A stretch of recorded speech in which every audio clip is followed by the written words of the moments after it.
Every time I work on that truck, I'm reminded that some people just shouldn't be owner-operators or shouldn't be allowed to own a truck.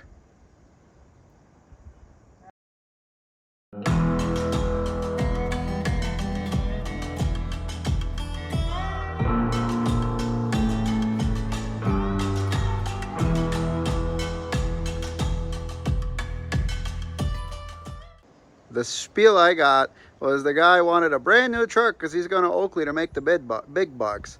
So he just dumped us at the dealership. But holy crap, man, is this guy an idiot that owned this truck before us. The stupidity in some of this stuff, man, it's unreal. Both these fuel tanks were about to fall off, by the way. So today we are continuing fixing the Arkansas. Yeah, we're not driving trucks. Today we're continuing not driving trucks. We're continuing not driving any of our trucks. Who'll be texting me? We're continuing de-Arkansasing this truck of mine right here. The whole thing is just basically broken. I can lift it out, see? The whole thing is just moving around and you can see the crack. So the issue with that is it leaks fuel everywhere. But the reason why it cracked, because they decided to heat this for some reason with a freaking torch, and it just annihilated that aluminum. Yeah, don't do that, because then future owners will hate you. Look at that sexy guy. See, it's got to work, because that is a big truck tank. So it's not pretty, but ain't nobody gonna see it. That thing's holding in there pretty good. One thing you know with it, I'm holding the light for you guys, that you have to be careful is this thing sets really quick, and then it gets really hot to the touch when it starts to set. Like this is already set up. This thing doesn't move at all. I don't want to really mess with it too much, but you can see it's pretty solid in there. I could just wiggle that around before, so again, nobody's gonna see that. As long as it's sealed up, we're good. I think one of these days it'll get fixed right, but for now I think it'll hold, because it wasn't really that bad before, other than it would spray fuel everywhere, and I think when it was raining it was taking on water here, because this was a pretty big crack. So again, they took a torch and they went all the way around that, I think, to get these fittings taken out. I think they were trying to take these fittings out, and you could see the outline of the torch, and that's why that's all cracked up. Somebody asked if Martin ever fixed my fairing Wagon? mount. What is that? The answer is no. It's still held on with bungees. It looks like the zip ties have come undone, so they're doing nothing. But the bungees are still working rather nicely. And look at that beautiful repair work that somebody did on this truck. Goodness gracious, this thing is so freaking hokey. The bushing, how could I forget that? I don't know. Martin has one somewhere, so it might get fixed. If not, the bungees work. Highly recommend. For you 579 aficionados, this is the bushings for those that always fail. Camera girl's currently Greasy. fifth wheel scraper girl. Greasy. Yeah. Grease. Hey, you need some starting fluid. Too bad we don't have any. We're out. Oh, I used it all That up. might be like a quarter of a can on Fancy. Huh. I go through that stuff quick, man. You'll be spraying it. I don't like how it smells. I have harebrained ideas. Today's harebrained idea is an old paint can filled with Dawn dishwash soap and hot water. I'm going to try to degrease the fifth wheel using this. Well, half-brain idea worked out actually really good. It worked out so good, in fact, Martin's asked me if I would take care of Fancy's for him. So gloves are back on. I'm going to do that. But first I wanted to show you guys some things. So we fixed the bracket problem with that bushing. It's well,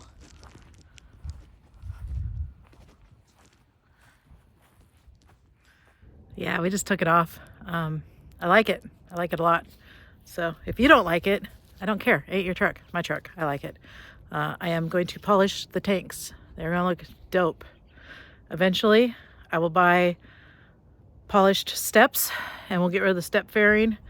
I also have to buy another hood fairing piece. We'll get to that eventually, but right now I like it. Gonna polish them out, looking large. Doing some weight reduction. I'm not talking about that weight reduction. I'm talking about this weight reduction. Look at all this dirt. Look at it. So satisfying. Oh man, so satisfying.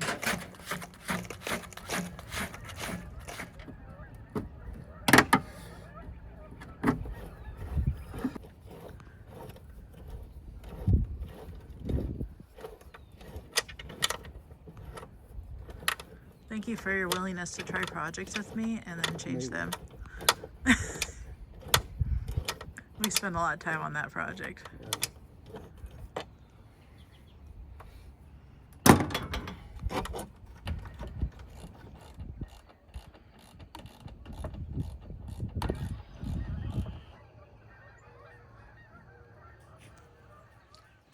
So, yeah, I left these in here and they sat here for the winter, and you know, it's froze, and well, yeah, they exploded everywhere. So I have a mess and a lake. You see all that water well, it's not even water, it's soda, and well, diet soda. At least it's not going to get sticky because this is all no sugar. But terrible. That is terrible. Don't do that. So we're wiring in lights. We got these guys in. We got these little precious legendary glass bulb watermelons to put for floor lights. We're also starting to think about the steering wheel.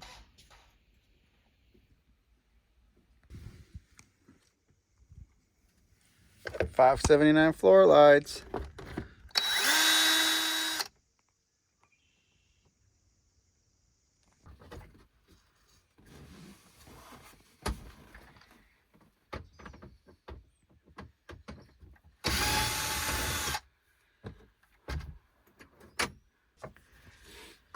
All right, with any luck, we're going to show you guys how to put a custom wheel on your Peterbilt that has the steering wheel controls. This is a 2019 579. We've taken off the cover on the steering wheel, and my husband is working on, I think it's going to pull the wheel next, and we'll see what happens. So we've never done this before, so we're learning as we go. Therefore, you guys are learning as you go, or as we go, you know. I've already decided I don't care about the stereo controls because I can control my stereo there. But I do care about these controls right here. Originally, what I wanted to do was purchase a wiring harness and switches to put them on the dash, but that does not seem to be an option for this truck that we can figure out right now at this point in time to make work. So looks like we're going to relocate these guys somewhere to be determined. So I went with the United Pacific steering wheel. This is the adapter I went with, 88292. It says that it's good for 2014 to 21 Kenworth T680 and Peterbilt 579. So if you have one of those trucks and a United Pacific steering wheel, that'd probably be the adapter kit that you would purchase. Probably. Maybe. I hope this works. You want to tell the folks what you need right there? A 1-inch socket. And a good impact. Yeah, a shitty one will do too, I think. And now you need a steering wheel puller. Which we just so happen to have. Yep. If this is successful, this video is much anticipated on the group. The 579 enthusiasts. They're such enthusiasts too. They've been enthusiastically waiting for this video. Have they? They have been. Shout out to the 579 enthusiasts on Facebook group. I am an enthusiast. That's why I'm on there. She is. I am. So you want to, when you're doing this and you're pulling your wheel, you want to get your bolts threaded in there, you know, like at least a ½ inch. At least. You don't want to pull the threads right out. Then you want to make sure that your bolts are even, so when this thing starts pulling, it's pulling it evenly.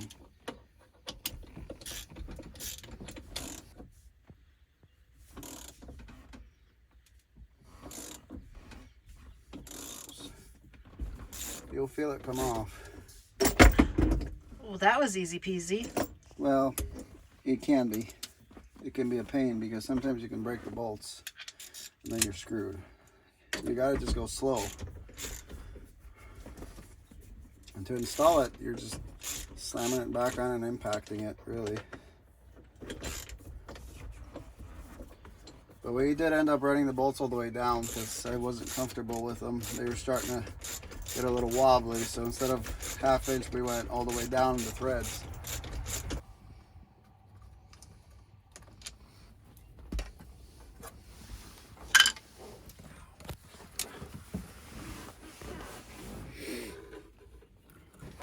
We're gonna hook the clock spring down on the bottom. There's a harness, and I guess that's how you gotta feed it through. I think we can omit this, okay?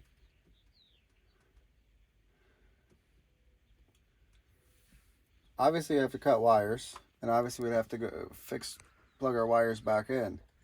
But then we can get rid of this, and then just splice these with this, and get rid of the horn, because I don't think we can use the horn unless somehow magically with this freaking doohickey here we can.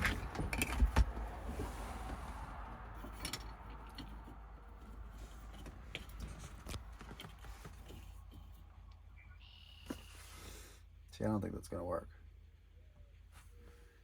because this will turn.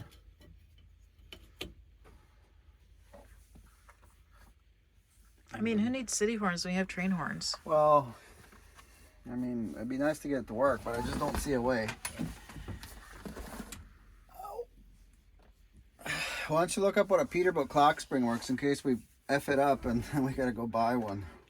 You should look up what you're asking because I'm not sure what you're asking. Peterbilt 579 clock spring.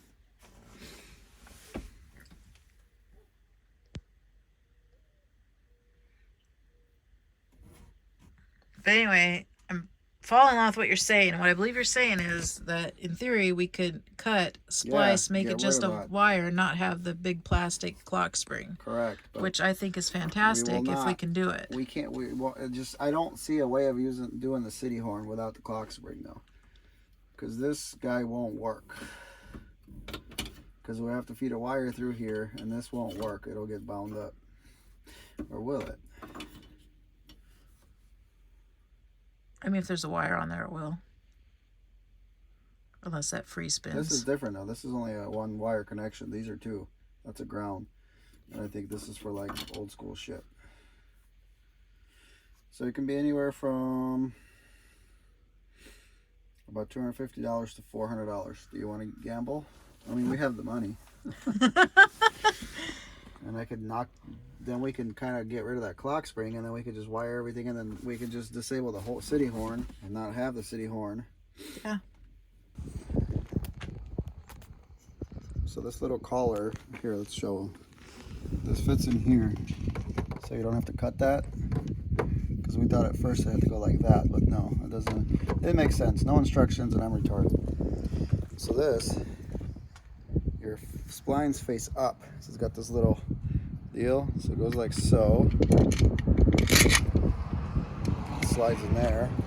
Then you put your wheel on. Then you put this on.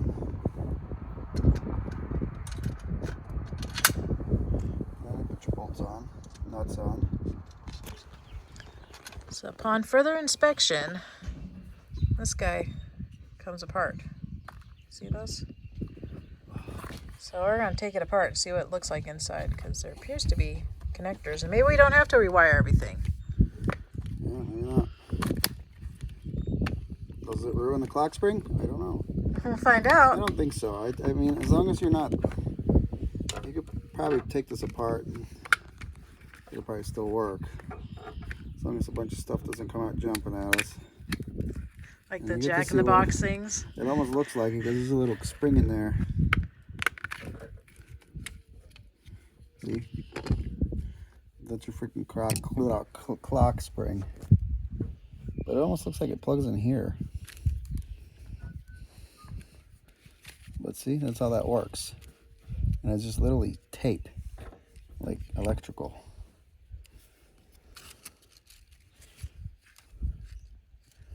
We ruined it now.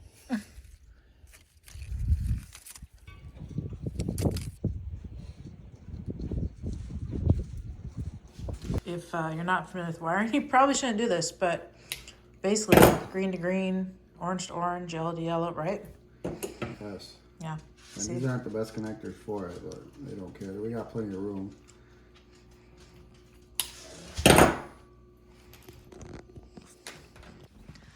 All right, so all the splices and the rewiring has been done. Martin is plugging it back in at the bottom where it lives. It lives down there. So we'll zip tie this. I'm gonna throw some zip ties on this actually now. Get all nice and tidy again. Yeah, and then we'll once we get the covers back on, then it's gonna kind of sit in the cover. I go, my seat's squeaky. It's gonna make sense. Yeah, but so it, you know, it's we're not professionals, guys, but it'll ride. That's gonna ride. I bet you somewhere there's a mechanic going, "You can't do that! My goodness! Packar's gonna be so mad." There's gotta be a guy somewhere. There's gotta be that one guy. But we're doing what they said can't be done. Yes.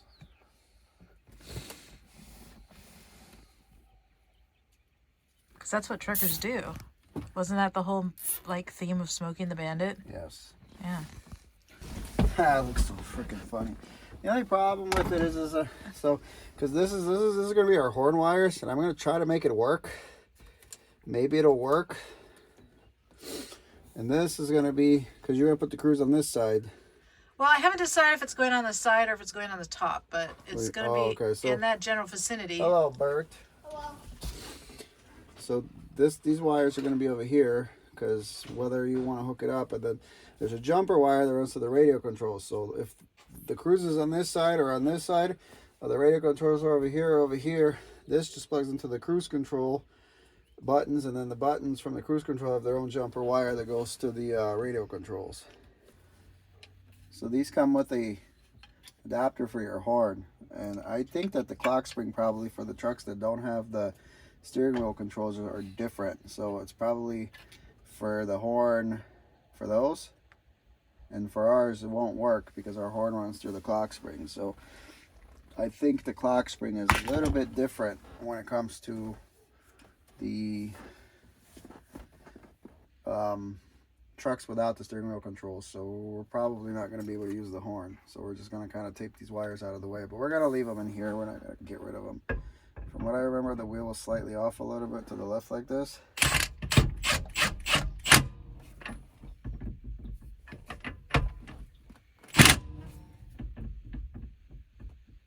Dude, this has got a lot of play. I don't like that. Like on the splines.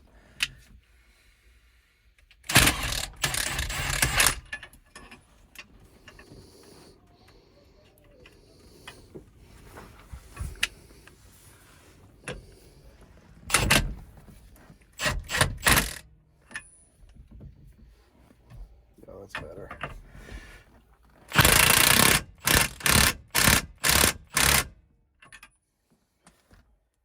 Oh yeah, 100% good. So what do you put in there? No movement. A lock washer. Luckily I have one just the size.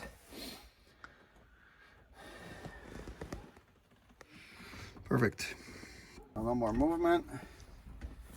No more up and down. Splines are tight. Good. I was worried about it. I kind of had a feeling, well, it probably is going to tighten up, because usually they do, but I didn't want to just send it in there because it wasn't tightening up, and that's because the bolt was bottoming out on the threads. So we're pretty much at a standstill till we can go and get a Dremel and cut that stuff out. Yeah, well, we can finish the lights and then we'll get back with the rest of it. Lickety split. All right, we're gonna mount these on the side. So I took this guy here, we set it down, basically made a template with our Sharpie. Let's hope this works.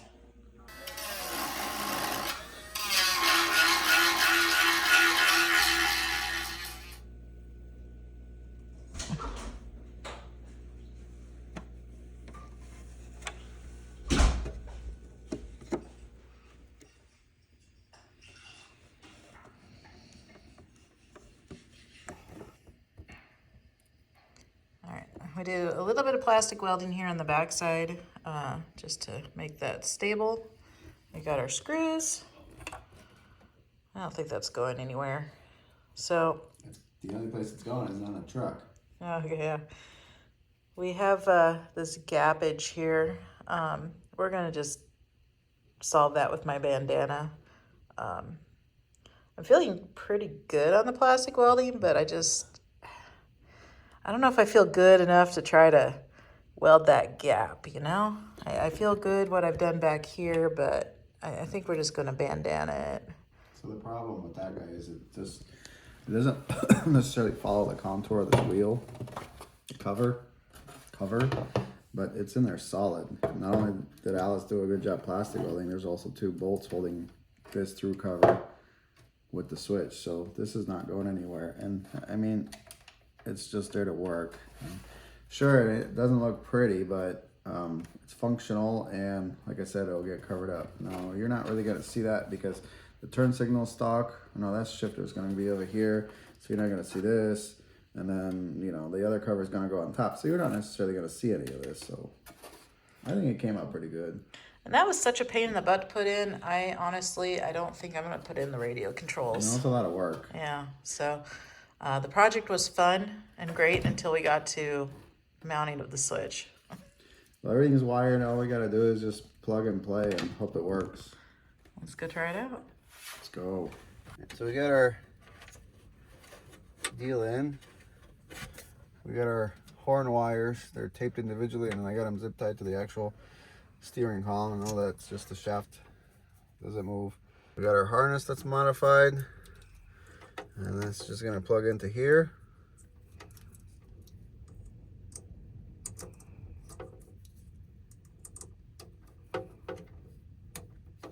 Like so. We got our switches on. Now we're just gonna bolt the column cover in place, and yeah, hopefully this all works like it's supposed to. All right, so we're plugged in. I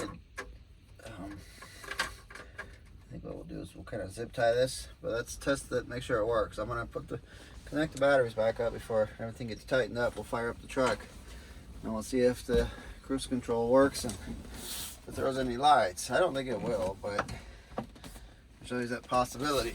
I'm gonna connect the grounds. Hopefully it starts, because it's been hanging out for a while. I'll wait for it now.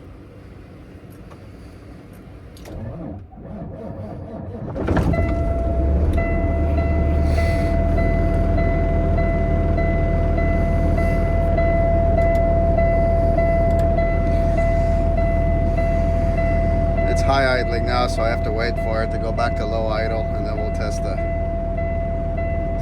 switch.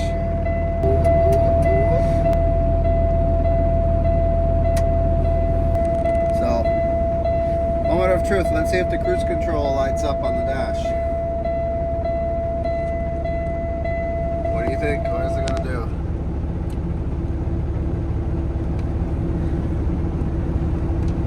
Nope. Oh, cruddy butts.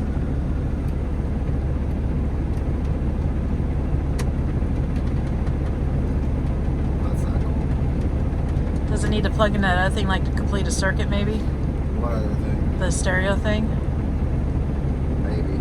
I can try that. You can grab it and we'll just throw it in there. So it wants the radio controls plugged in to complete the circuit. So it doesn't complete the circuit. Now, our cruise control on the dash, look. See? It works. Off. Let's see if our idle up works.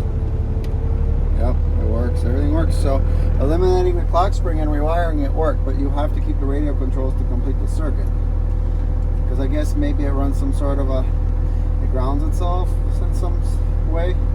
But now we have another dilemma of what do we want to do with this? Do we want to shove that in there, or we want to wire, or do we want to like put it on top? Case? Let me think about it. Or do we want to just hang it out the side here and you can have a remote? You can have a remote for your radio. So I got this guy tucked in over here. We're not going to use it. So we got it just zip tied out of the way. It's not going to go anywhere. We just don't want it rattling. Or changing the radio stations. We got everything kind of zip tied out of the way. The bottom cover is on. Now we just got to put our top cover on. These are all just wires that go to the radio controls, and then this is for our cruise, and our cruise is just right there.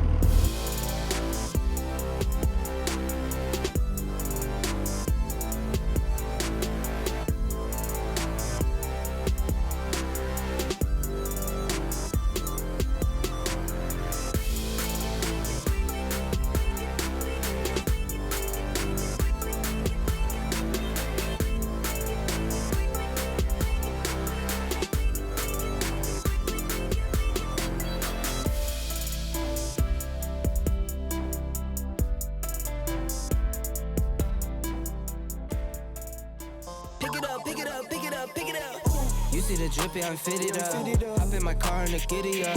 Secure the bag, yeah, I get the bus. Pick it up, pick it up, pick it up. You see the drippy, I'm fitted up. Hop in my car and the giddy up. Secure the bag, yeah, I get the bus. Pick it up, pick it up, pick it up, pick it up. I've been on the flex since flex zone.